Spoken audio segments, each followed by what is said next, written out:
पाहता गोवळे खाय त्यांची उष्टावळी, करीते नामाचे चिंतन, गडे कान्होबाचे ध्यान, आले द्यावी डाई, धावे वळत्या मागे गाई, करीते नामाचे चिंतन, गडे कान्होबाचे ध्यान, एके ठाई काला तुका म्हणे भाविकाला, करीते नामाचे चिंतन, गडे कान्होबाचे ध्यान, पांडुरंगा करू प्रथम, पांडुरंगा करू प्रथम, हरी चरण संतांचिया,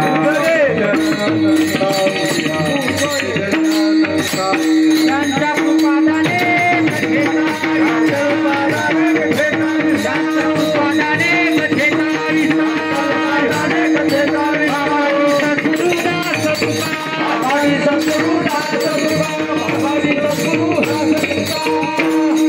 नमो सद्गुरु तुकया ज्ञानदीपा, नमो सद्गुरु सच्चिदानंद रूपा, नमो सद्गुरु भक्त कल्याण मूर्ती, नमो सद्गुरु भास्करा पूर्ण कीर्ती, लोकाभिरामं रणरंगधीरं, राजीवनेत्रं रघुवंशनाथं, कारुण्यरूपं करुणाकरन्तं, श्रीरामचन्द्रं शरणं प्रपद्ये, मनोजवं मारुततुल्यवेगं, जितेन्द्रियं बुद्धिमतां वरिष्ठं, वातात्मजं वानरयूथमुख्यं, शरणं प्रपद्ये, आत्मरूप गणेशो केलिया स्मरण, होय सकळ विद्येचे अधिकरण, तेचे वंदू श्रीचरण, श्री गुरुचे ते नमस्कारो निहातो, मंगल भवन मंगल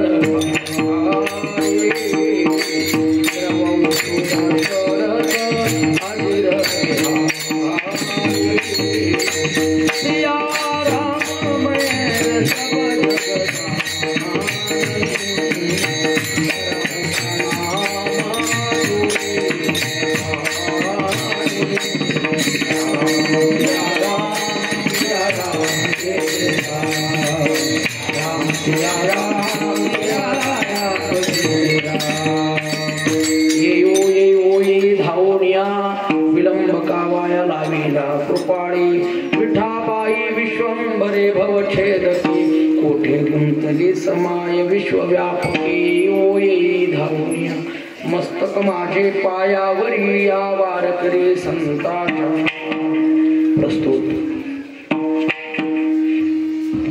प्राप्त प्रसंगी कीर्तन सेवेकरिता निवडलेला अभंग, जगद्गुरु जगद्वंदनीय संत सम्राट महान भगवत भक्त वैराग्य मूर्ती जगमान्य संत श्री तुकोबारायांचा चार चरणाचा काला या प्रकरणातील अत्यंत उत्तम गोड चिंतनीय अभंग असून, या अभंगात माझे तुकोबाराय देवाचं आश्चर्य प्रगट करतात. विठाबा विठाबा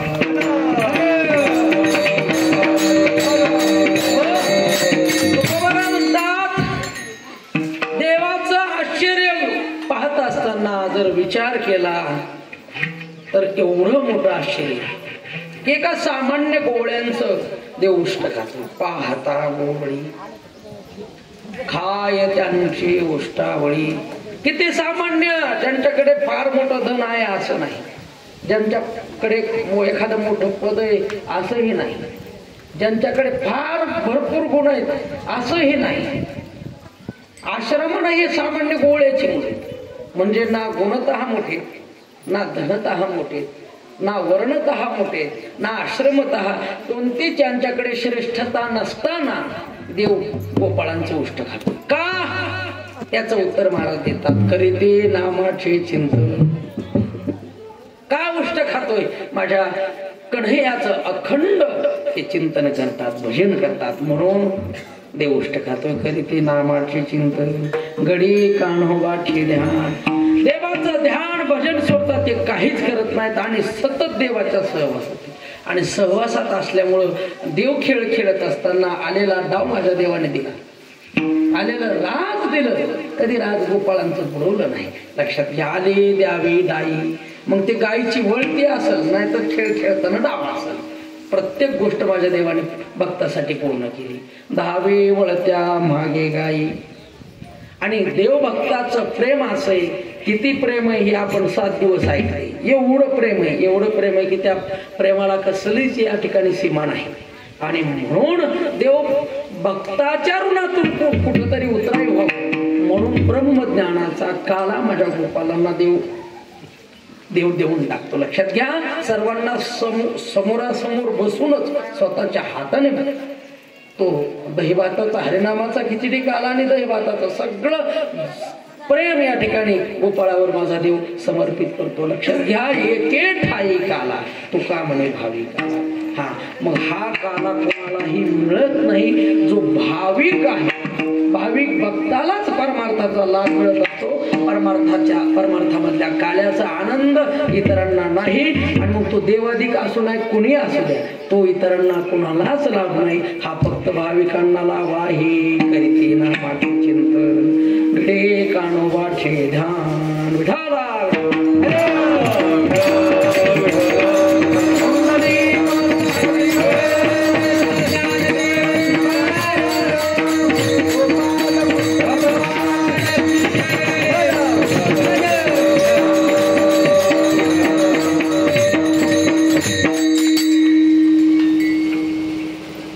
अभंगाचा भाव पाहण्यापूर्वी अल्पसा परिहार म्हणजे असा, गेल्या 7 दिवसापासून आपण जो रामकृष्ण हरी नाम जप सोहळा आयोजित केला होता,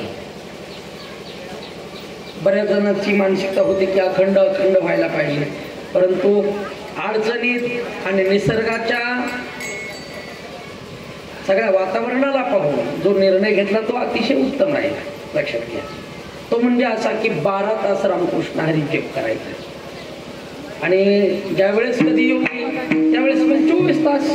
आपण आता 3 प्रहर केले, 4 प्रहर केले, पुन्हा 8 प्रहर करता येते. आणि म्हणून निर्णय तो अतिशय उत्तम राहिला. कारण का, अखंड 12 तास रामकृष्ण हरी जप चालवणं याच्यासाठी संख्या फार मोठी असते लागते. आणि मग त्यासाठी मृदंगाचार्य कमीत कमी 12 मृदंगाचार्य लागतील. 12. ज्यावेळेस आम्ही कोकण, मुंबई, पुणे ज्यावेळेस आम्ही फिरायचो आणि रामकृष्ण हरीच्या पास सहभाग अगोदरच नियोजित केलेलं असायचं. एक पक्वाच्या जास्तीत जास्त ताकद लावून अर्धा तास वाजू शकतो, फक्त अर्धा. 5 मिनिटाची चाल, 2 मिनिटाचं वाजवणं वेगळं असतं. पण ज्यावेळेस सारखं वाजवायचं असतं, अर्धा तासाच्या पुढं कोणताच पक्वाजा बंद होऊ शकत नाही. आणि मग त्यावेळेस नियोजन 12 पक्वाजाचं लागतं. बघा, नागपूर, नांदेड, अहमदपूर खाल्ल्या साईडला रामकृष्ण हरीच्या पाशी सप्ते होतात. आणि आमचे परम पूजनीय आमचे अर्जुन महाराज लाडगुरुजी कितीतरी आतापर्यंत हजारो रामकृष्ण हरीचे सप्ते त्यांनी पार पाडले. त्यांनी असं नियोजन लावून देतात, ग्रुप लावून देतात. 12 असते ना तर 24 ग्रुप तयार करून द्यायचे आणि प्रत्येक तासाला जो तो पकवाजा त्यानं तेवढी 1 तास सेवा करायची आणि बाजूला व्हायचं. दिवसा 1 तास, संध्याकाळी 1 तास, अशा पद्धतीनं ग्रुप पाडून दिलेले असतात. मग ते 24 तास रामकृष्ण हरी जप चालतो. जसे आपले पॅडवाले नव्हते का कथेला, कृष्ण महाराज, त्यांच्या गावात 8 दिवस एकही कीर्तन नसतं. दिवसा महिलांनी 12 तास जप करायचा आणि संध्याकाळी पुरुषांनी जप करायचा. शेवटच्या दिवशी काला करायचा, कीर्तन. अशा पद्धतीनं रामकृष्ण हरी जप म्हणजे सप्ताह असतो. पण आपण अतिशय घाई गडबडीत उभा केलं होतं आणि सगळ्यांचे मन सुद्धा पांगलेले होते. मन पांगलेले होते. नंतर नंतर सगळे मुलं आले, सगळे पुरुष वर्ग आले, सगळे आले. पण सुरुवातीला भावना ह्या महिलांच्या होत्या की आपण रामकृष्ण हरी जप करावा. आणि त्यांच्या भावना कुठंतरी भावनेचा एक कदर आणि आदर करताना आणि सगळ्यांनी सहकार्य करून ह्या भूमिका दर्शवल्या. आणि म्हणून हा सप्ताह पार पडला. जे जे जपाला होते, ज्यांनी इतकं कष्ट केलं त्या जपासाठी, अगोदर त्यांच्यासाठी टाळी होईल. आणि जे प्रत्यक्ष सहकार्य करत होते आणि अप्रत्यक्ष सहकार्य करीत होते त्यांच्यासाठी सुद्धा टाळी होती. का? खेळणारा खेळतोय, जप करणारा करतोय, पण चहा आणून कोण देईल, शरबत आणून कोण देईल, ती सुद्धा पाठीमागची भूमिका फार महत्वाची बजावली आमच्या तरुण मंडळीनं, आमच्या मुलींनी लक्षात घ्या. आणि त्याचप्रमाणे बाकीचे काही पळणारी माणसं होते, आमचे प्रल्हाद भाऊ असतील, सगळे पोरं, आता ते सगळ्यांचं नाव घेणं अशक्य, पण जेवढे मुलं आहेत, जेवढे पळणारे होते, त्यांनी सुद्धा खूप मोलाचं सहकार्य केलं. लक्षात घ्या, नोहे एकल्याचा खेळ म्हणून मेळ मिळविला. आणि पाठीमागून जिथं कमी तिथं आम्ही, म्हणून आमचे दादा असतील, आमचे बाप्पा असतील, यांनी कोणतीच गोष्ट खाली पडू दिली नाही, सगळी तोलून धरली. आणि म्हणून सगळे या ठिकाणी ज्येष्ठ श्रेष्ठ मंडळीला मी धन्यवाद देतो की तुम्ही हा कार्यक्रम पार पडला. आणि जग किती झालाय सांगू तुम्हाला, 2,94,417 टाळी आहे.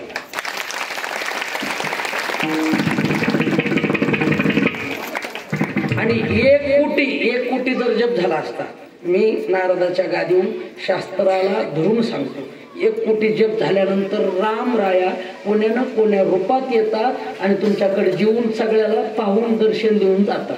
फक्त कोण असतील ते दिसत नाही. 13 कोटी झाला का तुम्हाला प्रत्यक्ष रामाचं दर्शन आहे. तुमच्या लक्षात येईल का मी काय म्हणाले? 13 कोटी. रामदास स्वामी, शिवाजी महाराजांचे गुरु रामदास स्वामी एकदा गुहेत गेलते महाराज. 13 कोटी जप केल्यानंतर रामरायाचं दर्शन घडलं, पुन्हा गुफेतून बाहेर आलं. तुमच्या लक्षात आलं का? प्रत्यक्ष दर्शन 13 कोटीला आहे आणि अप्रत्यक्ष दर्शन 1 कोटीला. 1 कोटी. मग आता पुढच्या वर्षी संकल्प करा 1 कोटी जपाचा. मग रामराया तुमच्या कचारवाडीला पाय ठेवून इथं ह्या भूमीवर पाय ठेवून जातील. कोण्या रूपात येतील सांगता येत नाही. जसं नामदेव महाराजाकडे जाताना कुत्र्याचं रूप धरलं माझ्या देवाने, कुत्र्याचे. पण नामदेव महाराजांना गुरु कृपेमुळे बोध झाला होता, ज्ञान झालं होतं, ओळखलं माझा देव आहे. आणि रोट्या घेऊन पळाले नाही म्हणले, तुपाची वाटी घेऊन मागं पळव, हे देवा बाबा, असं नुसतं कोरड्या रोटा कशा हा लक्षात घ्या. आणि म्हणून ज्या आता माझी इच्छा आहे, तुम्ही सगळ्यांना सहकार्य केलं ना, आपल्या रामकृष्ण हरी जप आपण पुढच्या वर्षी रामनवमीला आपल्या संस्थांवरती राबला. दोन्ही गावं, 2-3 वाड्या, सगळ्यांच्या मिटिंगा घेऊन सगळ्याला हे करू. आमची कांदेवाडी असेल, कचरवाडी असेल, मोठवाडी असेल, दोन्ही नाही, असे 5 गावं एक मिळून 1 कोटीचं पुढच्या वर्षी नियोजन लावू. आणि छान नियोजन लावू. आणि सप्ताहात 5 गावाचा मिळतो, एका गावाचा नाही. कारण का, जेवढा जप होईल त्यावेळेस तिथलं वातावरण भव्य दिव्य होत असतं. लक्षात घ्या. पंचकृषी तुमच्या रामकृष्ण हरी जपानं पंचकृषी पावली. तुम्हाला वाटतं का तुम्ही एकदा रामकृष्ण हरी म्हटलं म्हणजे त्याचा लाभ दुसऱ्याला कुणाला लाभ नाही? हजारो अब्जावधी कोट्यावधी ज्या ज्या किड्या मुंग्याच्या कानावर रामकृष्ण हरी पडला असेल का, त्यांचा उद्धार झालाय. लक्षात आलं का? तुमच्या कानावर पडलं तरी इथं काहीच वाया जात नाही. कानावर पडू द्या, सगळ्या हृदयात, प्रत्येकाच्या हृदयात रामरायाने ठिकाणा घेतला. लक्षात घ्या, आश्रय घेतला हृदयाचा. देव हृदयाचा आश्रय घेतो, बाकी कोणत्या. तुमचा फक्त भाव पाहिजे. तुमचा भाव असला का देव पण कुणाच्याही हृदयात जातो. देवाला काय ठराविक जागा आणि जातन पातन, हा वय, लिंग,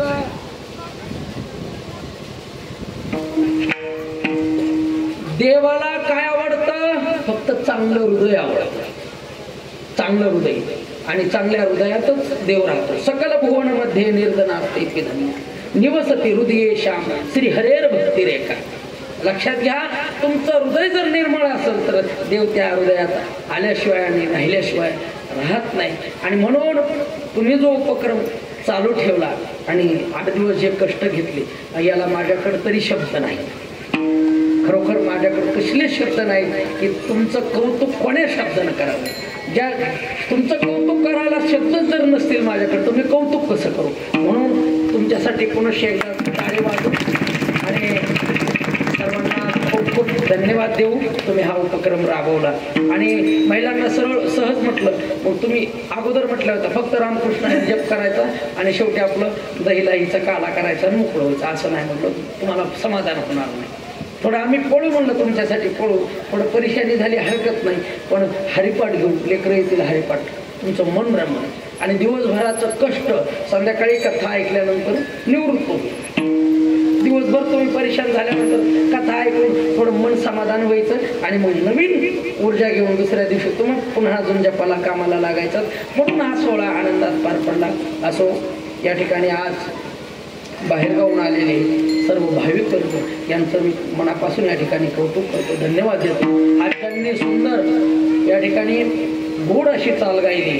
हे महाराष्ट्रातलं मोठं नाव आमचे बालमित्र, जे की आम्ही 15-20 वर्ष झालं सोबत फिरतो सगळ्या महाराष्ट्रामध्ये. आमचे सुमंत महाराज, अभिमन्यू महाराज यांच्यासाठी एकदा टाळी वाजवा. त्याचप्रमाणे आमचे गोरख महाराज, ज्यांच्या सुरुवातीला आम्ही टाळ शिकत असताना ज्यांच्या चाली ऐकून आम्ही भजन शिकलो आणि ज्यांनी आम्हाला मार्गदर्शन केलं. आमचे गोरख महाराज, त्र्यंबक भाऊ, आमचे गायकवाड महाराज, आमचे या ठिकाणी भाऊ आलेले आहेत, आमचे कासारीचे भाऊ, आमचे कांदेवाडीचे गावकरी, कासारीचे आमचे चोपदार, आमचे भाऊ, सर्वांना या ठिकाणी धन्यवाद देतो. आमच्या संस्थेनं 7 दिवस खूप मेहनत घेतली बघा हरिपाठाला येण्यासाठी आणि हरिपाठाला आल्यानंतर कथासुद्धा लेकरांनी ऐकली.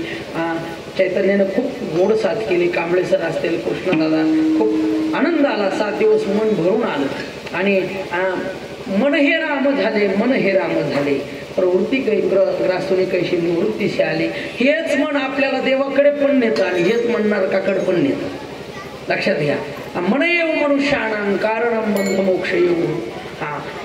मनच या ठिकाणी गती अधोगती मनाची युक्ती, मन लावा एकांती साधू संगे. गती आणि अधोगती ही मनावर अवलंबून. तुम्ही तुमचं मन रामरायाच्या चरणी गेले 8 दिवस वाहिलं आणि त्याची प्रचिती सुद्धा तुम्हाला आली असेल. तुम्हाला किती हृदयातून ती प्रसन्नता, ती जी ऊर्जा, ते जे हृदयातून निघणारं तेज आहे, अज्ञान, मन, विक्षेप, आवरण सगळ्या गोष्टी संपून गेल्या. लक्षात घ्या. रामकृष्ण हरी जपणे आणि म्हणून रामकृष्ण हरी सगळ्यात भारी. आणि उघडा मंत्र जाणार, रामकृष्ण हरी म्हणा उघडा मंत्र आणि अगदी सगळ्यांनी मनातून गायला. म्हणून सर्वांना धन्यवाद. असो, राहिले साहिले कोणी आकडा तर सांगितला ना तुम्हाला जपाचा. किती सांगितला? अर्धा कोटी 1,94,417. लक्षात ठेवा.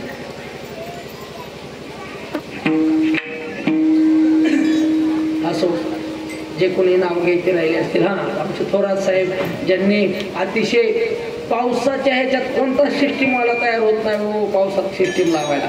काय सांगावं बिचाऱ्यानं माझ्यासाठी.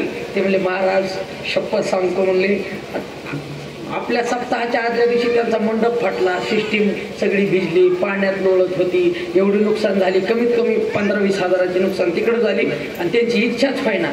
पण अशी बंदुकीची गोळी लावली. मी त्यांना म्हणलं बघा, एक तर तुम्ही नाही तुम्ही असा कार्यक्रम होईल म्हणलं बघा, जमणारच नाही. इतका हट्टाला पेटलो. रात्री 9-10 वाजेपर्यंत फोन चालूच होते आणि आले त्यांनी. आणि एवढ्या पावसात सुद्धा बघा ना, हे किती आपला मंडप त्यांचा वाकला आहे बघा, इकडून फाटला आहे, इथं फाटला आहे, बघा इकडून फाटला आहे मंडप, बघा इथं फाटला आहे. लक्षात घ्या. ही जी नुकसान असते ना, ही काय आणि पट्टीचं काम असतं, याला शिलाई मारता येत नाही, हे फेकून द्यावं लागते, असे असते. सिस्टीमवाले का पैसे घेतात लक्षात घ्यायचे कारण नाही. पावसाळ्यात तर कोणी देतच नाही ना, मग ते कोणची बी लावा. त्यांना माहिती एकपट येणारे पैसे दुप्पट खर्चाला असल्यावर कशाला जायचं. आमदानी 8 खर्चा रुपये. आणि पण आमचे साहेबांनी पण खूप मन मोकळं आहे माणसाचं, इतकं मोकळं की सांगायसारखं नाही. त्यांनी या ठिकाणी सिस्टीम आपल्याला दिली, त्यांनाही धन्यवाद. आणि माझ्या तुकोबारायचा भाव आपण पाहूया. विठाला विठा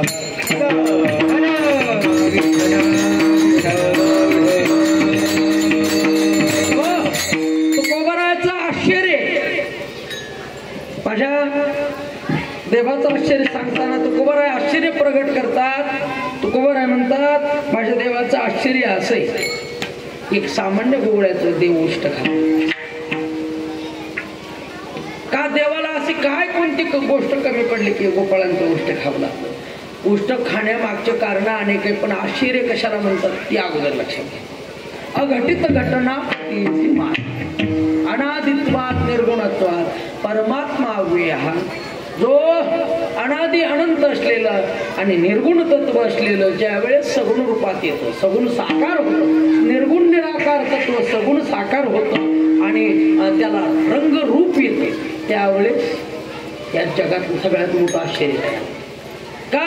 त्याला अगोदर रंग नव्हता, रंग नाही, रूप नाही, नाही वर्ण छाया. हा, अगोदर काही रंग काहीच नव्हतं देवाला, पण आणि रूपावळे माझ्या संतांनी रूपाला येण्यास भाग पाडलं आणि माझी पांडुरंगाची मूर्ती अशी उभी राहिली की आज 200 रुपये खिशात टाकले की देवाला पाहता येईल. लक्षात घ्या. आणि रूप इतकं धरलं, इतकं सुंदर धरलं की सांगता सोय नाही. माझ्या देवाचं रूप असे सगळ्याला मोहून टाकणारं रूप आहे त्यातलं. सावळे रूपडे चोरटी चित्ता उभे पंढरीचे विटेवरी, सावळे रूपडे चोरटी चित्ता. सावळे परब्रह्म आवडे या जीवा, सावळे परब्रह्म आवडे या जीवा, सावळे परब्रह्म आवडे या जीवा, सावळे परब्रह्म आवडे या जीवा. माझे मन राजीवा घर केले, माझे मन राजीवा घर केले, सावळे परब्रह्म आवडे या जीवा, सावळे परब्रह्म आवडे या जीवा, सावळे परब्रह्म आवडे या जीवा, सावळे परब्रह्म आवडे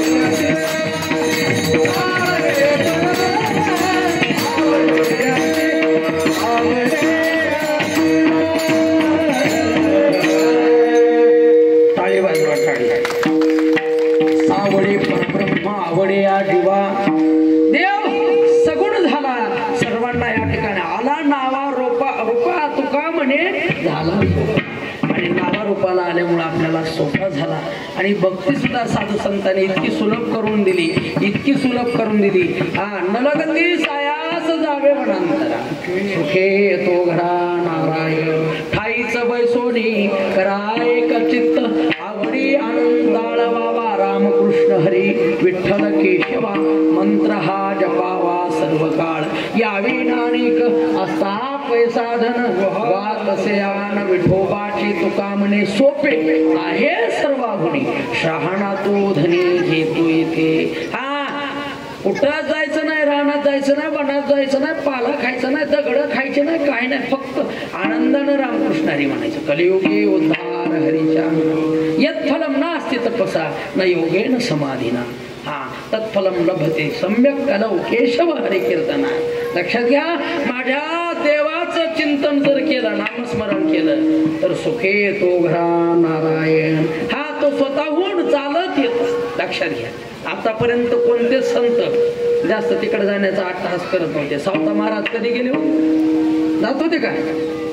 प्रत्येक वस्तूत माझ्या देवाचं दर्शन व्हायचं आणि मग ते दर्शन इथं होतंय तर मग तिकडे जायची काय गरज? कांदा मुळा भाजी, कांदा मुळा भाजी, कांदा मुळा भाजी, कांदा मुळा भाजी, औषधी विकाई माझी, औषधी विकाई माझी, औषधी विकाई माझी, औषधी विकाई माझी, कांदा मुळा भाजी, कांदा मुळा भाजी, कांदा मुळा भाजी, कांदा मुळा भाजी, औषधी विकाई माझी, औषधी विकाई माझी, औषधी विकाई माझी, औषधी विकाई माझी.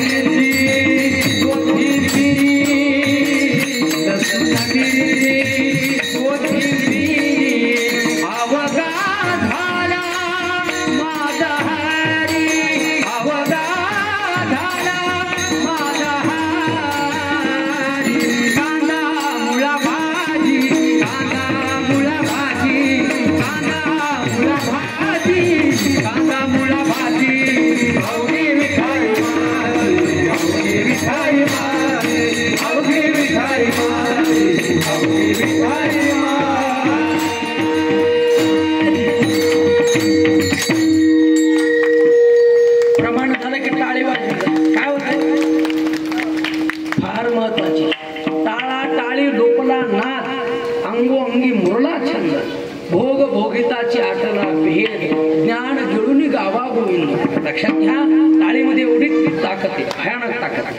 आणि म्हणून टाळी वाजवावी गुढी उभारावी, वाटती चालावी पंढरी. टाळीमध्ये फार ताकद आहे, म्हणून टाळी वाजवायची. आपलं भाग्य बदलते टाळी, आपलं नशीब बदलते, आपलं कर्म बदलते. आणि कर्मरेखा जर चुकली बदलली तर महाराज सगळं दुःख संपलं, पण आपल्या वाट्याला फक्त सुखच आहे. आणि म्हणून टाळी वाजवायची.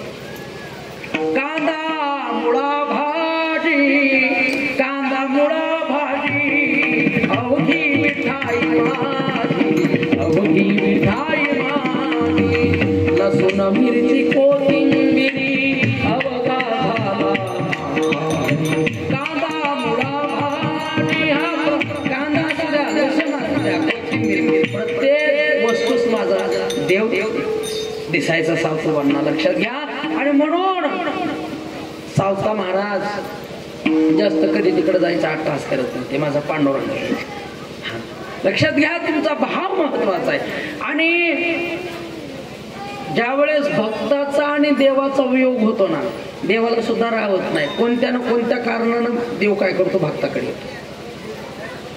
आणि कधी कोणत्या कारणामुळे कोणत्या भक्ताचं कल्याण होईल आणि उद्धार होईल सांगता येत नाही. फक्त तुम्ही भक्ताच्या संपर्कात, संताच्या संपर्कात आला पाहिजे. कोण्या रूपाने येऊ दे, कोण्या रूपाने जर संताचा संबंध आला, तुमचा एखाद्या वारकऱ्याचा संबंध आला, तुमचं आयुष्य हळूहळू बदलत जातं. एक शास्त्रामध्ये कथा आली. हरपाळ नावाचा एक चोर होता, डाकू. ऐकताय ना महिला मंडळ? चोर होता, ऐकताय ना? तो चोरी करायचा, पण चोरी एवढी करायचा जेवढं पोटापुरतं, बायकोपुरतं, लेकरापुरतं जेवढं लागणार तेवढी चोरी करायचं, जास्त करीत नव्हता. खानदानी व्यवसाय त्याचा कशाचा? चोरीचा. आणि चोरी करत असताना त्याच्या लक्षात आलं की आपल्या गावामध्ये ज्ञानोबा नामदेव महाराज हे तीर्थयात्रेसाठी चाललेत आणि आपल्या गावातून ते जाणार आहे. आणि त्याच्या मनात भाव आला की ज्ञानोबा रायाला, नामदेव महाराजाला जी 14-16 माणसं होती तीर्थावळीत, या मंडळीला आपल्याला काय करायचं, जीव घालायचं. पण मग त्यानं पलीकडे म्हणजे समजा आडस मध्ये आहे तोपर्यंत तिथं जाऊन भेट घेतली. उद्या आपल्या गावात येणार आहे, तिथं जाऊन भेट घेतली आणि आमंत्रण दिलं. महाराज, ज्ञानोबराया, माझी एक इच्छा आहे की तुम्ही माझ्या घरी जेवायला यावं उद्या मुक्कामाला, आणि नामदेव महाराजांचं कीर्तन व्हावं आणि तुम्ही माझ्याकडं जेवणाला यावं. निमंत्रण दिलं हरपाळाने तात्या. आणि त्याच्या लक्षात आलं आता ज्ञानोबाराने निमंत्रण स्वीकारलं, आता नामदेव महाराजांचं कीर्तन व्हायचं. पण आता त्याचा नियमच होता, रोज चोरी केली का ते कामापुरतं चोरी करायचा रोजची रोज, आणि त्या दिवसाचा भाग व्हायचा. आता साधू संत जीव घालायचे म्हणल्यावर काय साधू संतच असतील, एक कीर्तनकार जीव घालायचं म्हणल्यावर कीर्तनकाराबरोबर माणसं असतील का नाही म्हणले. मग आता भजनी मंडळ हे कमीत कमी आता आज चोरी चांगली मिळावा म्हणून पांडुरंगाचा धावा केला. पांडुरंगा, तुझ्या मी पाया पडतो रे, रोजचं कसं बी असू दे, एका दिवशी उपाशी मारायची असं वेळ आली तरी हरकत नाही, पण आज मात्र गिराईक चांगलं लागू दे, आज गिराईक चांगलं लागू दे, जेणेकरून मला मंडप द्यायचा आहे, माई सिस्टीम आहे, अन्नदान आहे, सगळ्यांचा पाहुणचार आहे, अतिथीचा सगळा सत्कार आहे, एक गोष्ट नाही ना. म्हणून हात जोडले पांडुरंगाला. पांडुरंगा, आज तुझ्या हातात माझी इज्जत आहे.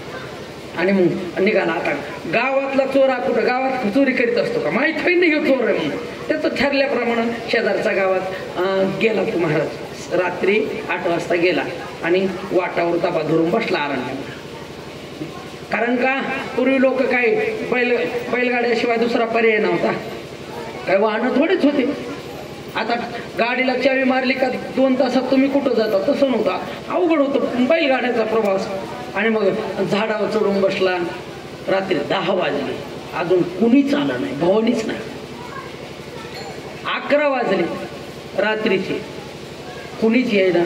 असं कधीच झालं नव्हतं. 10 वाजेपर्यंत कुणी ना कुणी यायचं, लगेच गचुऱ्या धरलं आणि चाकू दाखवला का जे काही ना काही मिळायचं.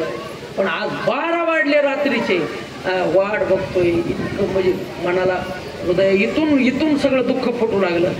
देवा, आज माझी परीक्षा घेऊन तुझ्या पाया पडतो रे, पाया पडतो रे. रात्रीचे 2:30 वाजले. 2:30 वाजले. आज आता कायच करू. जर संत विनमुख गेले, मंडप द्यायचा आहे, पैसे लागतील, किराणा आणायचा आहे, सगळ्याला जीव घालायचा आहे, आणि काय करू. पांडुरंगाला हात जोडले. पांडुरंगा माझी लाज तुझ्याकडे. आणि तिथली घंटा वाजली. पंढरपूरमधली घंटा तिथली वाजली. पांडुरंग झोपेतून जागे झाले आणि लक्षात आलं, अरे हरपण आपल्याला हाक मारली आणि जावं लागतं.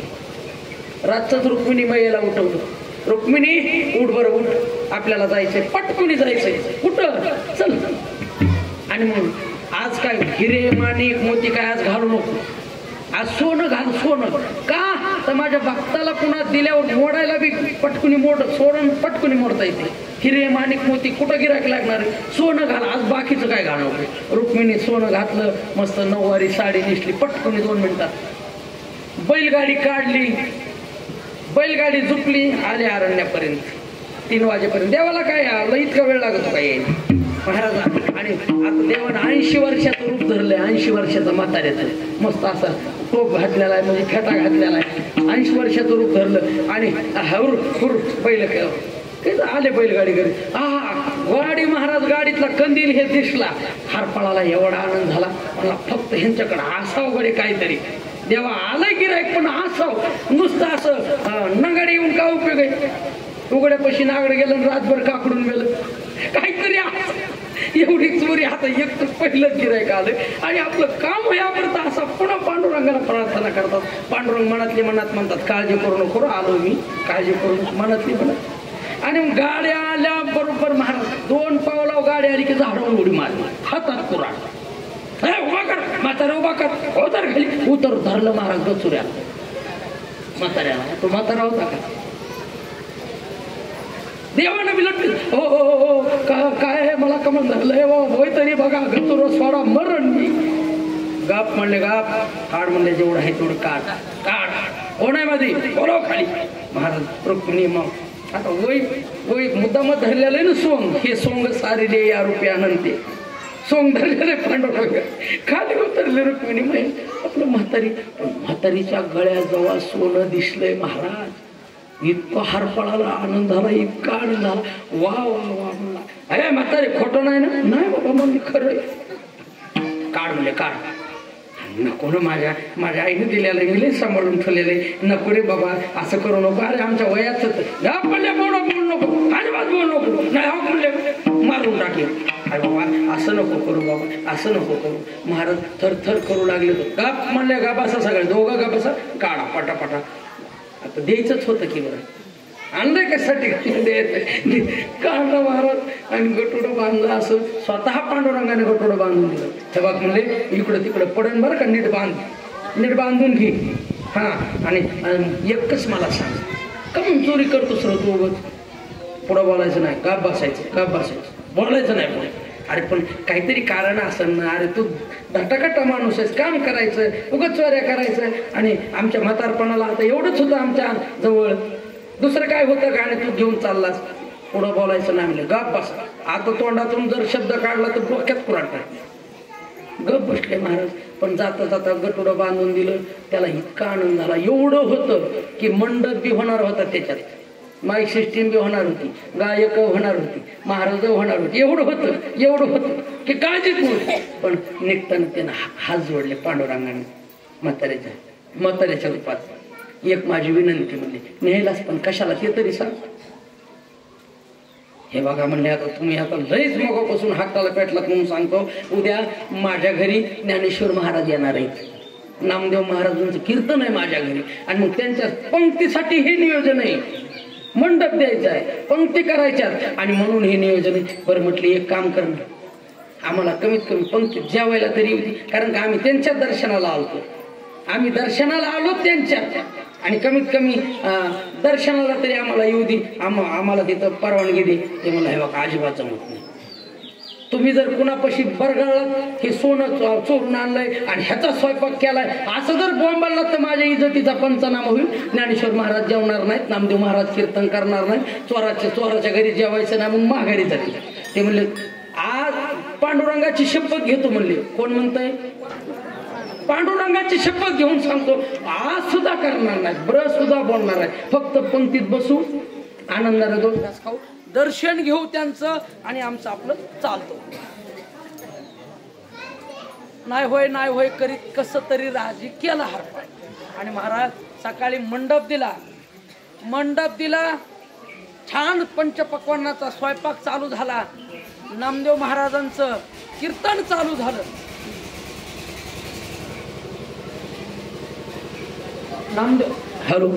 नामदेव महाराजांचं कीर्तन चालू झालं, पंचपक्वान्नाचा स्वयंपाक चालू झाला आणि सगळ्या पंक्ती बसल्या आणि हरपळ आला ताट घेऊन ज्ञानोबारायला ओवाळायला, नामदेव महाराजाला ओवाळायला. ओवाळलं, दक्षिणा दिली, जेवत असताना दक्षिणा दिली, ओवाळलं आणि पांडुरंग रुक्मिणी त्यांच्या मागून उभं राहिलो, म्हणजे माग उभा राहिले, कुणाच्या? नामदेव महाराजांच्या ज्ञानोबारायच्या मागून उभे राहिले आणि बघू लागले त्याच्याकडून. त्यानं आपलं असं खुनलं, ज्ञानोबराय म्हणले असं का करायला, काय नाही म्हणले, चल तुमचं काय नाही, तुमचं माग एक उभा आहे माणूस, तर कोण आहे म्हणले माग? ज्ञानोबरायने माग पाहिला आणि ज्यावेळेस म्हातारी पाहिली, ज्ञानोबरायाने लोटांगण घेतलं, नामदेव महाराजांनी लोटांगण घेतलं. देवा इथपर्यंत आलात तुम्ही, कसा वेळ काढला? अरे तुमच्या दर्शनाशिवाय आणि तुमच्या भेटीशिवाय मला कुठं करून होतं? हा चाललाय संवाद. पण हरपळ घाबरला ना, ह्यांनी सांगितलं होतं एक बी शब्द काढायचा नाही तोंडातून, आणि हरपळ घाबरला. महाराज म्हणले आता तर बहुतेक आपलं उघडं पडतं काय की चोरी हे सगळं. आणि ज्ञानोबराय म्हणतात, हरपळा ह्यांना ओळखलं का कोण? म्हणजे नाही बुवा, अरे पंढरपूरचे पांडुरंग आहेत, किती दिसते ही रुक्मिणी मैया. आणि ह्याचे महाराज हात पायच गळून गेले, कारण का हे सगळं साक्षात ज्याचा धावा करून हे सगळी चोरी सक्सेस झाली, त्याचीच आपण चोरी केली.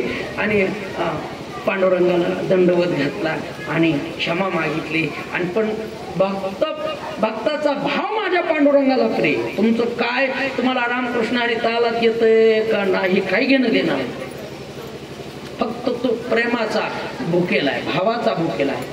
भाव के बस में है भगवान, भाव बिना सब साधन झूठा, विधि का सकल विधान. भाव के बस में है भगवान, ओ गिरधर नाम तो भाव का भूखा, राग कला नहीं जानत तुम्हारा, राग कला नहीं जानत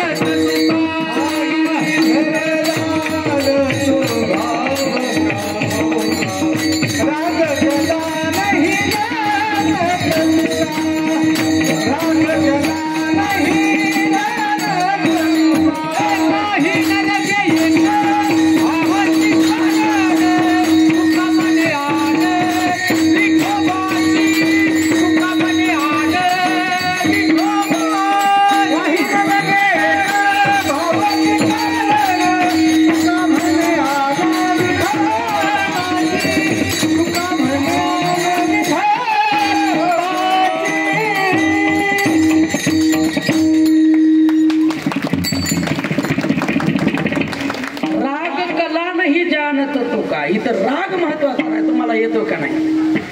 आपल्याला राग येतोय का? राग म्हणजे गायनामध्ये राग असतात, शिवरंजनी, कलावती, भोप, मिश्र कापी, भैरवी, तोडी, भैरव, हा मिया मल्हार, हा अनेक राग आहेत. तर तो राग नाही, राग कला नाही जानत तू का.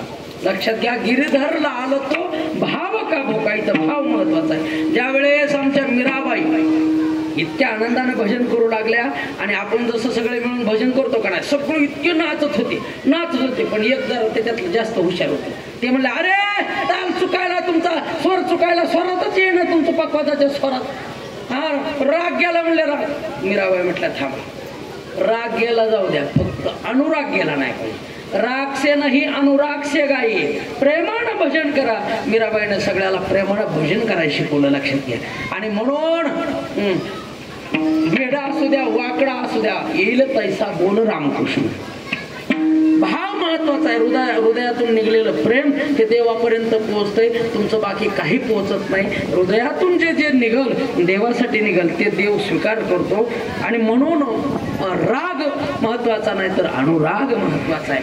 लक्षात घ्या, माझ्या देवाला भाव आवडतो, तुमचं प्रेम आवडतं. त्याच्याकडे काय संपत्ती वगैरे काय कमी काय कमी. पत्रम पुष्पम फलं तोये यो मे भक्त्या प्रयच्छति तदहम भक्ती पर्युक्त मश्नामी प्रयतात्मना. तो फक्त नुसतं एखादं तुळशीचं पान जरी देवाला वाहिलं तरी त्याला ते पोहोचतं. लक्षात घ्या, आनंदानं नुसतं पाणी अर्पण केलं, एखादं फळ अर्पण केलं, पोच होते.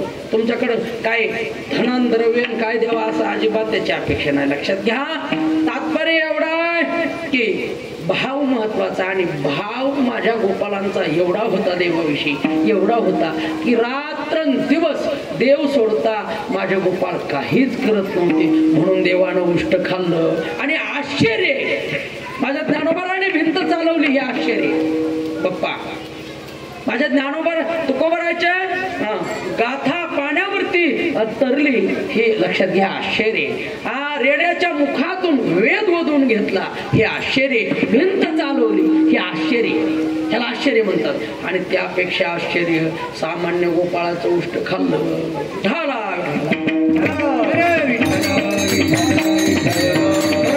उष्ट खायला काहीतरी कारण असावं, काहीतरी. देवाला का भीक लागली होती म्हणून उष्ट खाल्लंय? देवाच्या घरी नव्हतं म्हणून उष्ट खाल्लंय? अजिबात नाही. मला शास्त्र सांगतंय ज्या वेळेस अतिप्रसंग येतो, अतिप्रसंग, त्यावेळेस माणसानं उष्ट खाल्लं तर परवानगी. पण असं एरवी उष्ट खाऊ नये शास्त्र सांगतंय. एक ब्राह्मण एका गावात पूजेसाठी गेला. पूजा झाली, माघारी निघला आणि इतकी भूक लागली त्याला वाटलं आता काही 5-10 मिनिटात मी मरणार आहे. गाव तर अजून 10 किलोमीटर लांब आहे. आता तिथपर्यंत जाऊस तर जगत नाही. एक माणूस अवथाकीत होता आणि हरिजन समाजाचा, शूद्र समाजाचा माणूस, अतिशय गरीब माणूस अवथाकताना तो ब्राह्मण जवळ गेला आणि हात जोडले, तुमच्याकडे काही खायला आहे का? खायला आहे का? तो म्हटलं माझ्याकडे काय नाव, आपण बघतो म्हणले गाडग्यामध्ये काय आहे का. मग जाऊन बघितलं, गाडग्यामध्ये हुलगे होते आणि त्याला बी बुरा लागलेले. हुलगे तुम्हाला माहितीत ना, बघितले असते ना हुलगे. आणि हुलगे होते. आण म्हणले, आण. घेतले महाराज. गप्प 4-5 मोठी खाऊ लागला. आणि का आता मरण जवळ आलं, खाल्ल्याशिवाय पर्याय नव्हता. खाऊ लागला आणि पाणी आणाय गेला. पाणी घेऊन आला आणि ह्यानं तोवर खाणं झालं होतं 5-6 घास. आता त्याला वाटलं आता माझ्या पोटात एवढं गेलं की ती तोर मी जाऊस तर जगतोय. लगेच तो पाणी घेऊन आल्या म्हटलंय, सारखा जवळ येऊ नको, मला हात लावू नको, मी पण सुट होईल, मला पूजा करण्याचा अधिकार राहायचा नाही. ते म्हणलं महाराज माझ्या हाताने आता हुलगे खाल्लेत राहतो तुम्ही आणि आता पाणी घेणार. अरे ते म्हणला, ब्राह्मण म्हटला, तुझे जर हुलगे पाणी जर पेलो तर मी दोषी होईल, मला पाप लागेल. का? मी मरणार होतो, माझ्यावर अतिप्रसंग आला होता. ते जर खाल्ले नसते तर मी काही मिनिटात मेलो असतो. आता तुझे हुलगे खाल्लेत, असे 5-10 घास खाल्ले, आता मी जाऊ शकतो, आता मरणार नाही ही मला खात्री. म्हणून तुझ्या अंगाला आता स्पर्श करणार नाही. याला अतिप्रसंग म्हणतात. तसं देवावर अतिप्रसंग होता का? किती देवाच्या घरी महाराज लोण्याचा पुरण, ताकाचा पुरण, तुपाचा पुरण, सगळा लोण्याचा काय महाराज सगळं डेरी मोठमोठाले भरलेले 9 लक्ष गायगडी वाट पाहते म्हणून आथडी घन निळा हरे तो खायबा साखर लोणी माझ्या बाळा. यशोदामाया साखर लोणी खायचा आग्रह करायचा, लोण्याचे गोळे कितकाली खायला, आणि देव उष्ट खातो. हे आश्चर्य आहे. पण का आश्चर्य आणि का उष्ट खाल्लं? उत्तर देऊन टाकतो. विठाला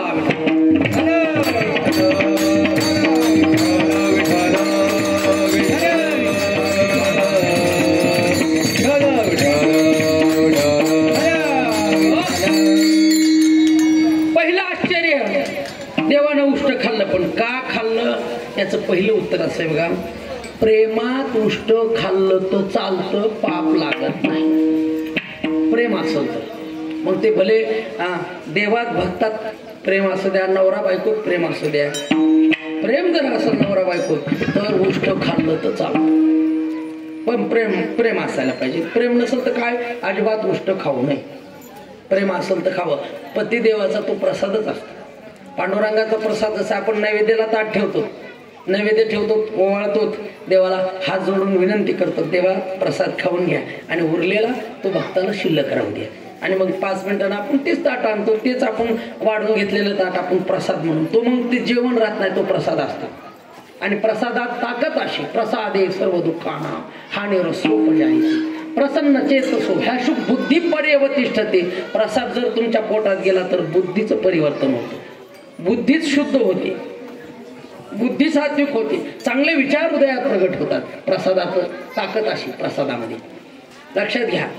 पण प्रेम असावं, आणि प्रेम असतेच बघा. जरी थोडीफार किरकिर झाली, थोडीफार भांडणं झाली नवरा बायको, पण प्रेम असतं नाही असं नाही. आणि भांडणं होते आणि व्हायलाच पाहिजेत. मी तर म्हणतो का, नवरा बायकोत भांडणं झाले कधी कधी तर त्याचा फायदा असा होतो, रोषे प्रेमे दुर्वटे. एकपट जर अगोदर प्रेम असेल ना नवऱ्यावर, पुन्हा दुप्पट होतं भांडणामध्ये, भांडणानंतर. लक्षात घ्या. हो, आता गोपाळाचे देवाचे भांडणे, भांडणं म्हणजे गोपाळाचे देवाचे भांडणे, आणि कधी कधी होतात भांड्याला भांडं लागतं. असंच एक घरामध्ये नवीन लग्न झालेलं आणि ते शहरात गेले राहायला, नवरा बायको राहायला गेले शहरामध्ये, आणि 3-4 महिन्याचा काळ उलटून गेला. आणि बायको म्हणते आपण चला ना आता कुठंतरी फिरायला जाऊ. आणि मग फिरण्याची तारीख ठरली फिरण्याची. आणि मग बिचारी 4 वाजल्यापासून फोन लावायची, हे काय फोन उचलित नव्हता का. आता बॉसनं इतकं काम दिलं त्याला आज की संध्याकाळी 8 वाजणार होते. त्यानं इतकं पटपट केलं, 6 वाजेपर्यंत काम कसं तरी होऊन केलं. पटपट घरी आला थकला होता काम करून करून. आणि मग तोपर्यंत हे रुसले ना घरचे, गृहमंत्री रुसले. पाणी दिलं नाही आज, चहा नाही, काही नाही. आणि हेनच बोलले, काय आज जायचं ना आपल्याला बाहेर. हो जायचंय ना, मसनात जायचंय, आता बाहेर फिरायला नाही, मसनात जायचंय. लाज वाटायला पाहिजे. 4 वाजल्यापासून मेकअप करू बेजार आहे. 3 बारे मेकअप केले. पहिलं मेकअप डाऊन झालं, पुन्हा डबल केलं, पुन्हा टिबल केलं, 3दा मेकअप करून वाट बघून 4 वाजल्यापासून वाट बघायली. आणि आता 6 वाजले आणि तरी तुमचा पत्ता नाही. अजिबात जायचं नाही, मला तुमच्यासोबत राहायचंय बी नाही. इथवर लोक राहायचं नाही. मग कुठं जायचं, चालले म्हणले माझ्या माहेराला. अरे नको असं करू, जाऊ कवा तरी. अजिबात नाही म्हणले, मी निघाले आता तुमचं ऐकत नसते. महाराज गेली पटपट रागात, कपाट उघडलं, बॅग काढली, साड्या, पहिली साडी काढली पटकून ठेवली, दुसरी काढली पटकून ठेवली, तिसरी साडी काढल्यावर तिच्यावर लक्षात आलं आपलं काहीतरी चुकायलंय का. तिच्या लक्षात आलं काहीतरी चुकायलंय, म्हणून घडी घातलेली साडी मोकळी केली, पुन्हा डबल घडी घालू लागली. ही म्हणली, हा म्हणू लागला अरे लवकर उरक, 7ची गाडी जाईल, मग पुन्हा अडचण येईल. शेवटची 7ची गाडी पोळ्याची शेवटची गाडी. आणि मग महाराज पटकन काय सांगू लागला, पण हिनं तर मग जास्त टाइम लागू लागला. कसं तरी रडगाणं करीत, पण पश्चातापाचं आता चुलीवरला उतरल्याला तवा कवर गरम राहत असते. मन बदललं, पण आता हिला वाटलं आता जर म्हणले नाही मला जायचं, थांबले तर लय अपमान म्हणून. पुन्हा आयुष्यात कधी राग आला तर जाता म्हणता येणार नाही, जाते म्हणता येणार नाही. मग आता जावाच लागेल, इज्जतीचा प्रश्न. म्हणून बॅग भरली आणि मग स्कूटरवर बसवलं हिला, आणलं स्टँडला. गाडी लागलीच होती, लगेच बसवली आणि कंडक्टरला सांगितलं असं कसारवाडी फाट्यावर तुम्ही सोडा बरं का, विसरण एखाद्यावर जाईन किंवा अडचणी होत्या. ओळखीचे माणसं शेजारी बसून दिले, तिकीट काढून दिलं, खाली उतरला. बरं आता झालं, तिकीट काढलंय, बायकोला बसून दिलंय. बरं तिला माहिती फाटा, ती एवढी हुशार म्हणजे भोळी बी नाही. आणि मग जाईल ना, मग हा खालून आला, मग होय चाललीस करून म्हणजे हो बर काय होय व ऐका ना मी काय म्हणते. हा का हे बघा, ते वरचा स्टीलचा डबा नाही का, स्टीलचा डबा, त्याच्यामध्ये लाडू करून ठेवलेत. ऐका, गेल्या जेवण करा पोटभर. आणि रोजचे ड्रेस अजिबात धुवायचे नाही. सगळे ड्रेस इस्त्री करून पेटी भरून ठेवले. रोज नवीन ड्रेस काढायचा, रोज एक काढायचा, अजिबात ताण घ्यायचा नाही, धुवायचा. आणि त्या ह्याच्यात भाजी भाकर गेल्या जेवा, उपाशी झोपता नाही म्हणजे अजिबात नाही, जेवतो. बरं मग चाललीस का, हो जावाच लागतंय का, नाही म्हणले तसं तुमच्या मनावर, मग नको जाऊ म्हणले. आले खाली उतरले, महाराज पटलीच कुठे, हो पुन्हा घरी. जरी नवरा बायको इकडं तिकडं शब्द झाले, पण प्रेम प्रेम एवढं असतं, खूप प्रेम असतं असो. आणि मग देव भक्तात असं प्रेम आहे, आणि प्रेमात उष्ट खाल्लं तर चालतं.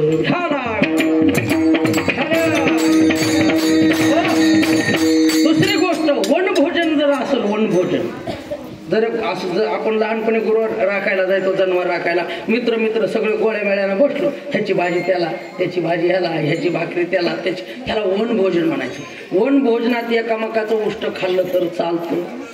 अजून अभेदात उष्ट खाल्लं तर चालतं. देव आणि भक्त वेगळे नाही. देवते संत, देवते संत, देवते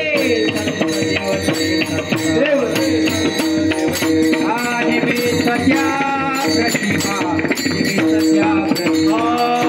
सत्या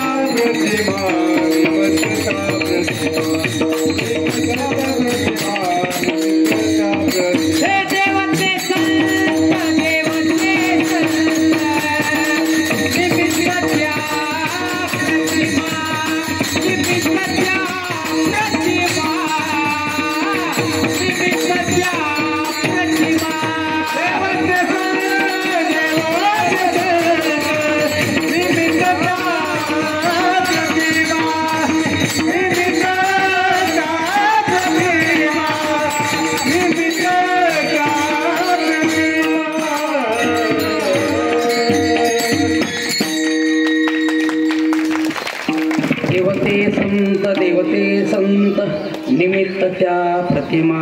संत संत नाही, संत हे देव, आणि देव संत निमित्त मात्र ते दिसतात वेगळे, दोन्ही दिसती सारखी, वर्म जाणे तो पारखी.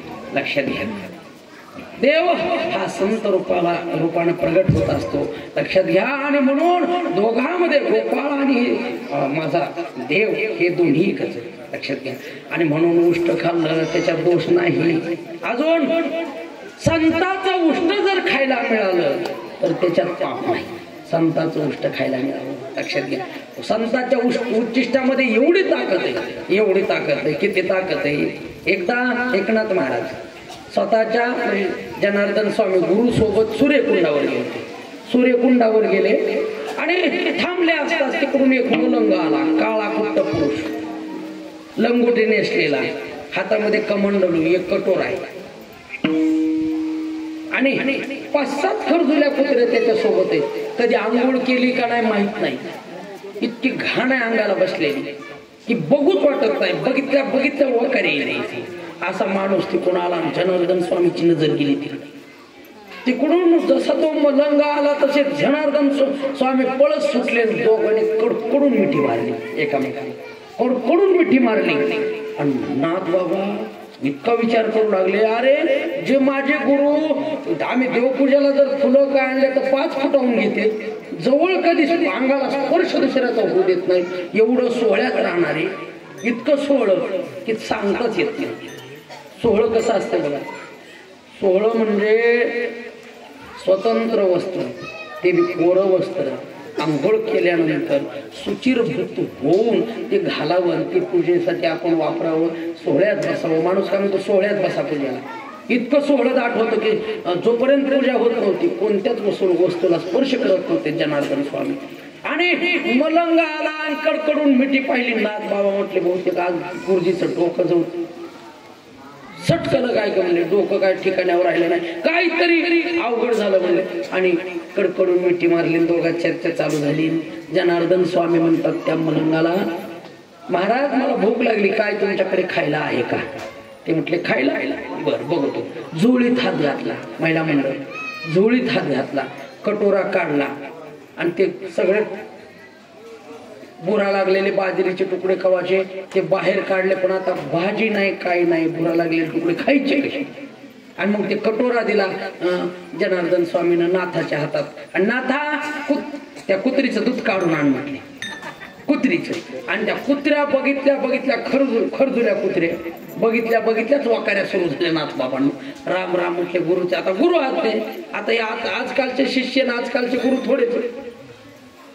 गुरु आज्ञा महाराज सांगायसारखी नाही परिस्थिती. आता कसं तरी बसले, कुत्री खाली डोळे झाकले आणि सुरू सुरू सुरू सुरू दूध कटोऱ्यात काढू लागले. पण कधी कटोरा 10 सेकंदातच कटोरा भरला मला, 10 सेकंदात, आणि भरून सांडू लागला. आणि डोळे उघडून बघायला तो कटोरा बी भरला. इतक्या लोक पहिला दाखवत तिथंच आश्चर्याचा. आणि मग आणलं दूध दिलं हातात, ते भुरा लागलेले तुकडे बाजरीचे मध्ये टाकले तात्या.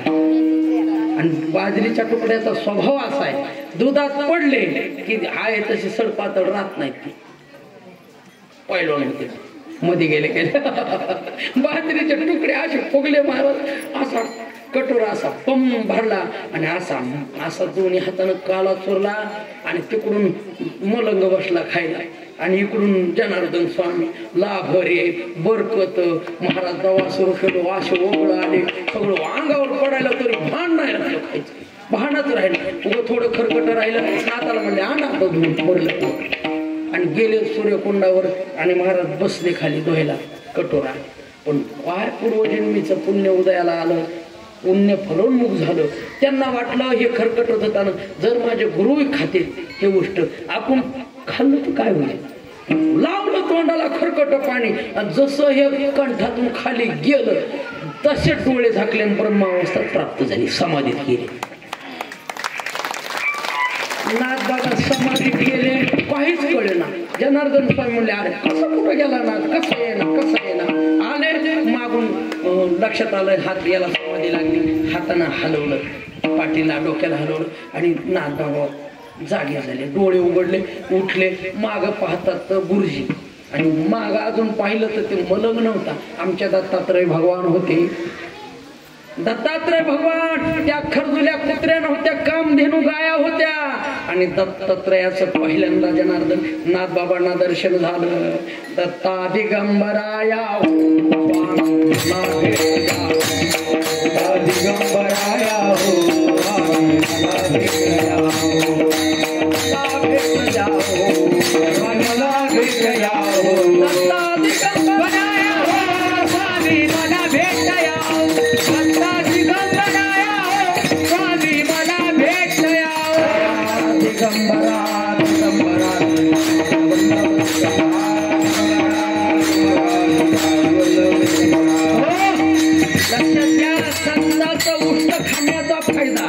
माणसाला दिव्य दृष्टी प्राप्त होती, ब्रह्मज्ञान प्राप्त होतं, ज्ञान प्राप्त होतं. अज्ञान जाऊन माणूस सज्ञान होतो, ज्ञानरूप होतो. लक्षात घ्या. आणि म्हणून संतांचं उष्ट माणसाने खावंच. कधी चाकरवाडीला जा, कुठं जा, अजिबात मला पंक्तीत जेवायचं नाही म्हणायचं नाही. लक्षात घ्या. हातात प्रसाद घ्यायचा, प्रसाद खाल्ल्यानंतर पाणी प्यायचं, मग तुम्हाला कुठं लघवीला वगैरे जायचं. संतांचा देवाचा प्रसाद खाल्ल्यानंतर प्रसाद सगळे ऐका, प्रसाद खाऊन चप्पल सुद्धा घालायची नाही, पाणी प्यायचं. आणि मग पुन्हा बाकीच्या जे अशुची वस्तू असतात, सुचिरभूत नसतात, त्या वस्तूला स्पर्श झाला तर हरकत नाही. पण लक्षात घ्या, प्रसादामध्ये फार मोठी ताकद आहे. म्हणून संतांचं उष्ट खाल्लं तर दोष लागत नाही. आणि गोपाळ हे संत आहेत म्हणून देवानं उष्ट खाल्लं याच्यात पाप नाही. देवाचं उष्ट खाल्लं तर पाप लागत नाही. आता देवासाठी संत हे देव आहेत. एकदा नारदजी द्वारकेत गेले आणि रुक्मिणी मातेला म्हणतात देव कुठे, तर रुक्मिणी माता म्हणते पूजा करायला लागली. कोण पूजा करतोय? देव. नारदजी जाऊन पाहतात तर सगळ्या भक्तांच्या छान मूर्त्या बनवल्या, त्यामध्ये नारदाची सुद्धा एक मूर्ती देवाऱ्यावरती. नारदच बघतात की माझी पूजा साक्षात देव करतोय. इतका आनंद वाटला, इतका आनंद वाटला. देवासाठी देव आमचे संत आहेत. म्हणून महाराज म्हणतात आणि देवाच्या प्रसादे करारे भोजन, पाल कोण कोण अधिकारी. आणि म्हणून संतांचं भोजन, संतांचा प्रसाद, कोणताही एखादा संत त्याच्या हातातून जर प्रसाद भेटला ना, आपण समजायचं भाग्यवान. म्हणून जे जी संत मंडळी आतापर्यंत होऊन गेले ना, आपण पुन्हा जन्माला आलो हे आपलं भाग्य आहे. आज त्यांच्या चरणावर आपल्याला डोकं ठेवता येते. लक्षात घ्या. आणि त्यांच्या अगोदर आपण जन्माला आलो असतो तर आपल्याला हे भाग्य मिळालं नसतं. म्हणून महाराष्ट्राच्या कोणीही कानाकोपऱ्यात आमचे सकल संतांच्या समाधी आहेत, सकल संत विराजमान आहेत. कुठंही जिकडं जाईल तिकडे एक तरी संत आहे. आणि म्हणून आपण भाग्यवान आहोत. अजून अभेदात उष्ट खाल्लं तर चालतं, संतांचं उष्ट खाल्लं तर चालतं, देवाचं उष्ट खाल्लं तर चालतं, प्रेमात उष्ट खाल्लं तर चालतं. आणि म्हणून माझ्या देवानं उष्ट खाल्लं अभंगाचं पहिले जन्म. पाहता गोवडी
भस्माकडला.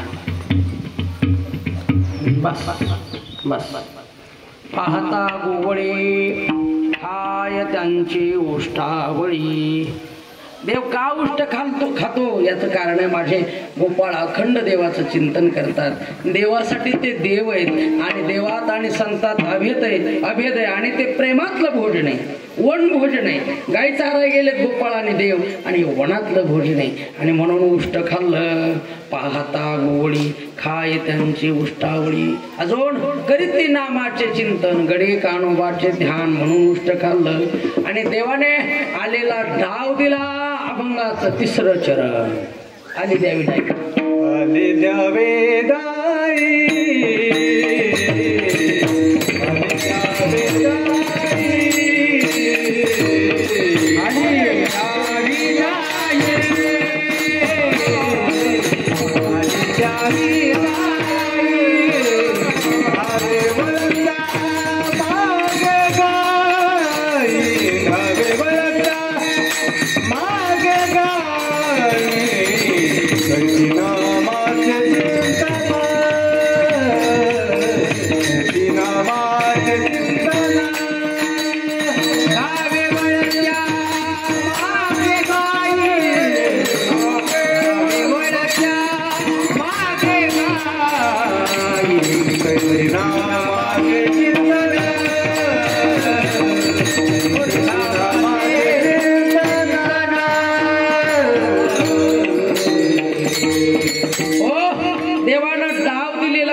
एखादा खेळ असावा.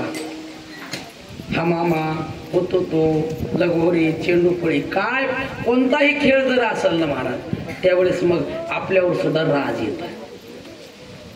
राज येत आणि ते माझ्या देवानं दिले सगळे खेळ खेळले देवानं. हा मामा तो घाली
एवढे खेळ खेळ देवाला, एवढे खेळ खेळ. कोणी कोणी लक्षात ठेवले बरोबर कोणते झाले झाले होता का लक्षात? कोणा किती झाले खेळ?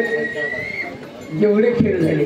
आणि देवानं डाव दिला, आले द्यावी दाई, दहावे वळत्या मागे गाई. गायची वळती केली माझ्या कृष्ण कन्हैयाने. आणि एके दिवशी आनंदानं सगळे चौकीवर बसले आणि माझ्या कृष्णाने त्यांना ब्रह्मज्ञानाचा काला दिला. एके ठाई काला म्हणा शेवट. एके ठाई काला, एके ठाई काला, एके ठाई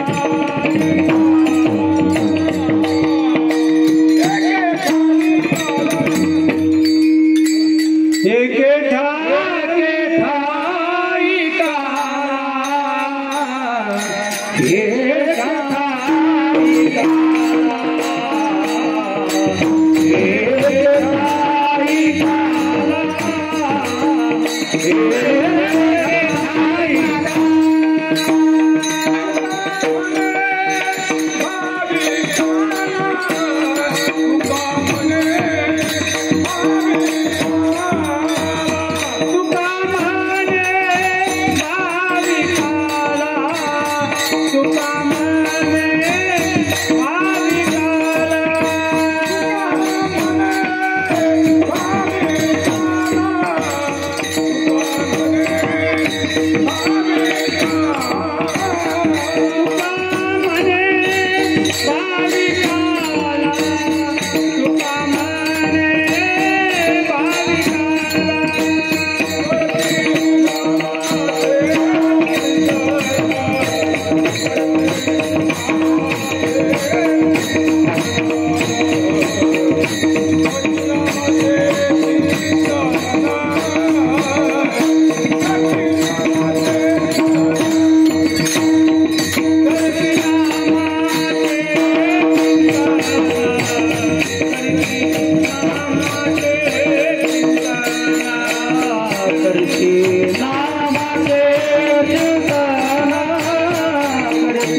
करीते नामाचे चिंतन गडी कान्होबाचे ध्यान. आपल्या संप्रदायाच्या नियमाप्रमाणे अभंगाचा भाव झाला, पण काल्याचं कीर्तन असं पूर्ण होत नाही. चरित्र ते उच्चारावे केले देवे गोकुळी. हा नियमाप्रमाणे थोडंसं अगदी 5-10 मिनिटात चरित्र पाहण्याचा प्रयत्न करू आणि मग आपण समारोपाकडे प्रवास करू. लक्षात घ्या, या पृथ्वीवरती एवढा कंसाचा अत्याचार माजला, एवढा माजला, आपण कथेत ऐकलं, एवढा माजला की सगळी त्रस्त झाली. आणि म्हणून आमची पृथ्वी माता गाईचं रूप धारण करते, ब्रह्मदेवाकडे जाते, ब्रह्मदेवाला घेऊन क्षीरसागरी जाते, देवाची विनंती करते आणि देव वचन देतात, मी येतो. आणि मग ठरल्याप्रमाणे सगळ्यांना गोपाळ व्हायला सांगतात देव. बलराम दादाला मोठा भाऊ व्हायला सांगतात, आता तो वडील होईबा सर्वज्ञा, पाळीन मी आज्ञा तुझी वारी. आणि मग इकडं असं होतं, देवकी उपवर होते आणि कंस लग्न जमवतो, वसुदेवाबरोबर लग्न होतं. आणि वरातीत आकाशवाणी होती, स्वतः कंस वरातीचा रथ चालवायला. आकाशवाणी होते, कंसाला कळतं की हिच्या पोटी येणारा 8वा माझा वैरी. आकाशाची वाणी सांगत असे, कंसा माने भरवसा बोलण्याचा, 8वा हिचा पुत्र वधील तुझशी. ऐकून मानसी क्रोधावला, घेऊन या खडग माराया धावला. हातो तो धरला वसुदेवी. वसुदेव म्हणतात, तुझ्या हिच्यापासून होणाऱ्या मुलापासून धोका, हिच्यापासून नाही. म्हणून ही माझी पत्नी, हिला सांभाळणं माझं कर्तव्य, म्हणून तू काय मारवा. आणि मग सांगितलं, हिला बंदीखान्यात ठेवा. संसार चालू झाला, 6 मारले.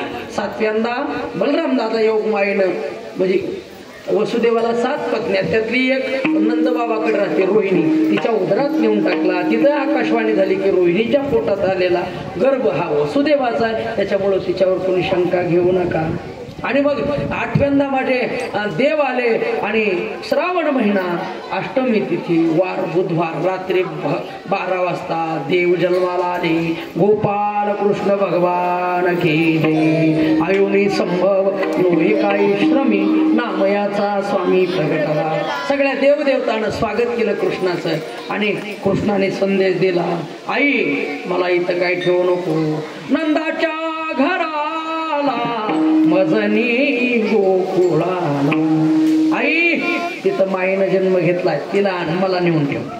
माया उपजली थे ठेवी मजानी येथे. आई माया उपजली ते तिथं मायानं जन्म घेतलाय, तिला आणा आणि मला नेऊन ठेव. आणि मग हे म्हणले, पायाला बांधलेलं सगळे रक्षपाळ सगळे मूर्छित झाले, बेशुद्ध झाले.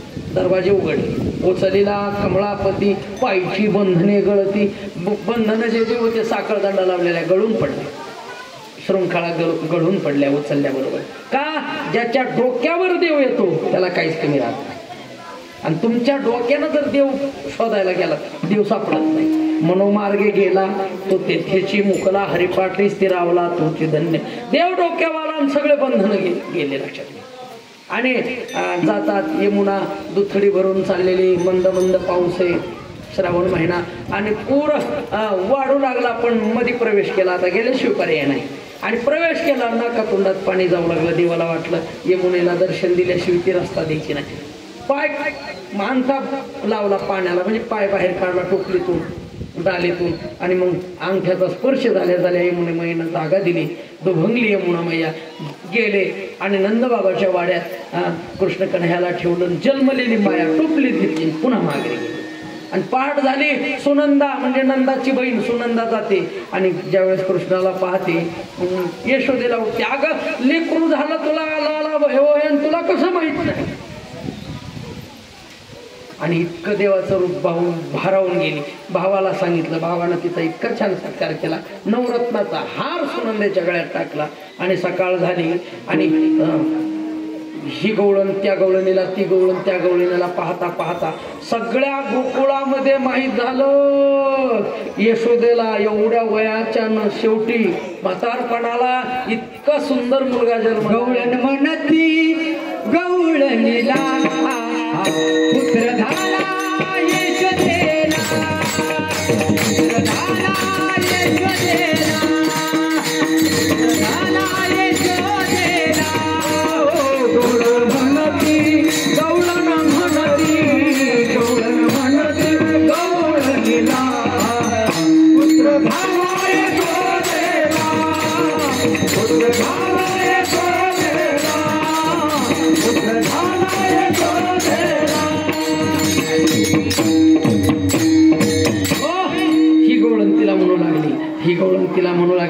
यशोदेला मुलगा झाला, यशोदेला मुलगा झाला. इतका आनंद माझ्या गोपिकांच्या चेहऱ्यावर उमटू लागला, दिसू लागला आणि सगळ्यांची धावाधाव चालू झाली.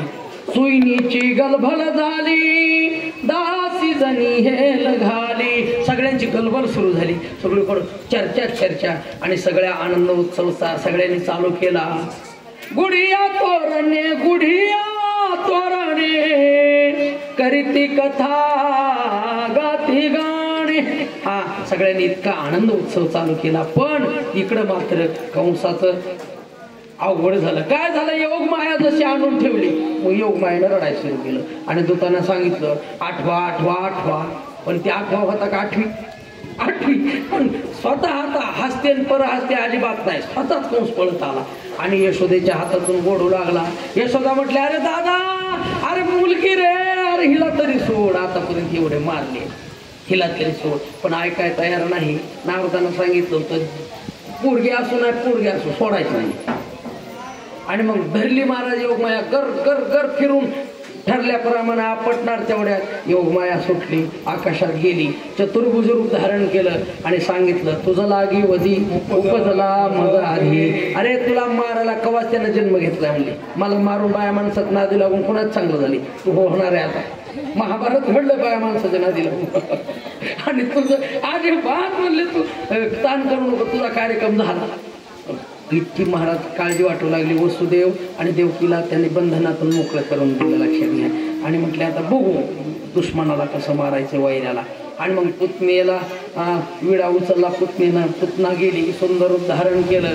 त्याचा सगळा कथा भाग मी कथेत सांगितला, बरोबर आहे.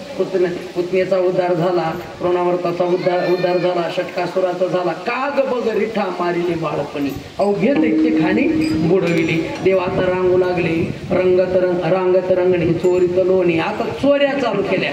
देव आता घरातले दारातले गल्लीत मित्रमंडळ स्थापन केलं आणि सांगितलं, अरे तुमच्या तब्येती तरी बघा रे, कमीत कमी तब्येत मंत्री महाराजासारखी तरी असावी म्हटले. जरी चोर आले तर 2 फटके खाता यावा, 2 देता यावा. अरे तब्येत चांगली पाहिजे बघा ना म्हटले, तुमचे हाड फासल्या दिसायला सगळे. आणि देवानं शब्द दिलचा राम अवतारात, तुम्ही इतकी माझी सेवा केली, इतकं मला अडचणीतून काढलंय, तुमचं ऋण मी पुढच्या जन्मात फेडतो. हे ऋण कुठंतरी आता फेडायचं होतं म्हणून देवाने ठरवलं, तुमच्याच घरातलं तुम्हालाच खाऊ घालायचं. का गवळ आणि कुठं न्यायच्या मथुरेला, आणि खात होती राक्षस. पैशासाठी सगळे तिथवर जायचे बाजाराला. पण देवानं सांगितलं आता जायचं नाही. आणि रोज एका घरी चोरी चालू होती. इतके गोपाळ सगळे असे बमचे बम होऊ लागले महाराज. इतका आनंद झाला. पण आता सगळे घराने येऊ लागले. यशोदेकर रोज घरानं बघ म्हटलं, तुझ्या कृष्णानं आज हिचं घर फोडलं. सगळं दही वाटोळ केलं, लोणी वाटोळ केलं, सगळे गाडगे फोडून गवळणी घरानी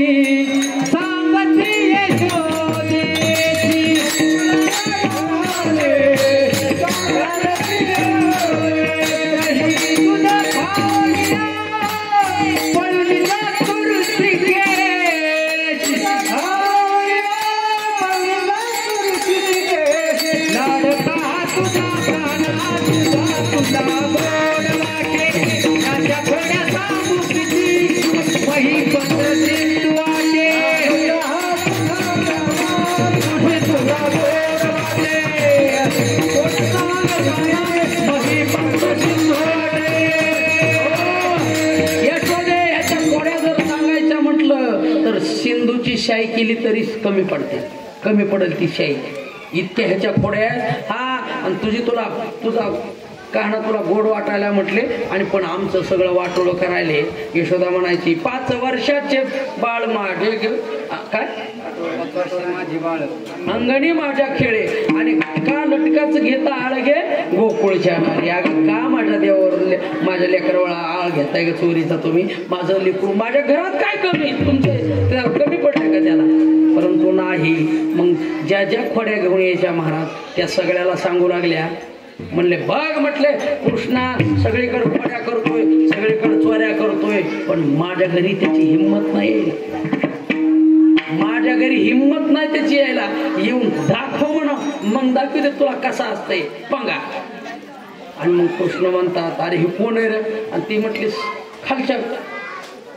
खालच्या गल्लीची ती जसवंती नाव आहे तिथून ती खालच्या आळीची म्हणजे हिचा घर नंबर टिपून ठेवा कोण्या घरी जाते घर नंबर टिपून ठेवा आणि मग देव म्हणतात आता हिच्याकडे बघतो मी मग देव पोराला घेऊन जात नाहीत त्यावेळेस एकटेच जातात आणि नवरान बायको असे झोपले होते पहाटे 3 वाजता झोपले होते आणि मग काय केलं नवऱ्याची वेणी आणि त्या गवळणीची दाढी दोन्हीची काय केली असं का मग तेच बघत होतो तुम्ही जागेत का झोपलेले गवळ्याची दाढी गवळणीची वेणी महाराज देवानं जी मारली गाठ आता ही गाठ काय बामणानं मारली का काय 7 प्रदक्षिणा फिरूस तर 3 दार सुटती देवानं गाठ मारली आणि पहिला असं होतं पहिल्या गवळणी अगोदर उठायच्या आणि आता बदलले थोडं आता गोपाळा तो अगोदर उठतं एवढाच बदलले बाकी काहीच बदल नाही झाला बाकी पण सगळं चांगलं किती सगळं चांगलं तुम्हाला सांगितलंय का ते आणि मग जशी गवळण उठली महाराज आणि ह्या गवळ्याच्या असा दाढीला झटका बसला आणि झटका बसल्यावर ह्याला जागा खडबडून जागा झाला झोपेत दाढी ओढली गेली आणि हे म्हटलं ए अगं काय येडी झालीस का काय मस्त होऊन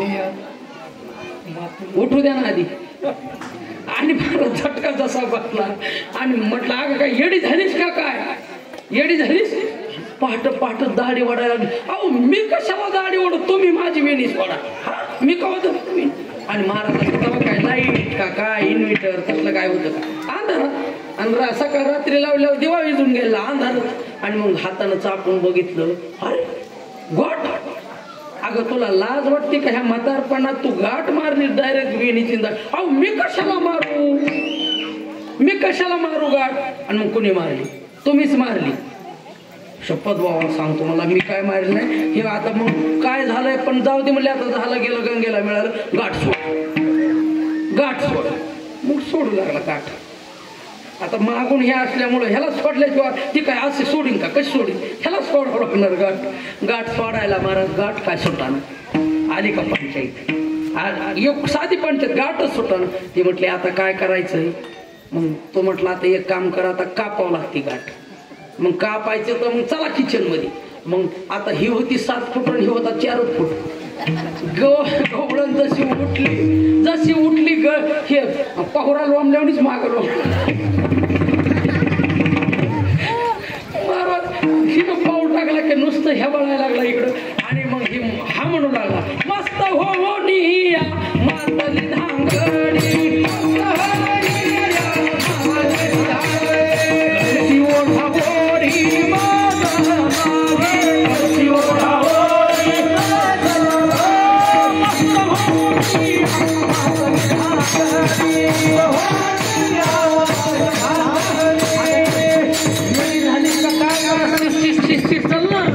गतिरोधकून गाडी पळाल्यासारखंच इकडून तिकडं बेजार झाला महाराज कसं तरी स्वयंपाक घर बघितलं आणि शोधितच 2-4 भांडे डोक्यावर पाडून घेतले डबे हे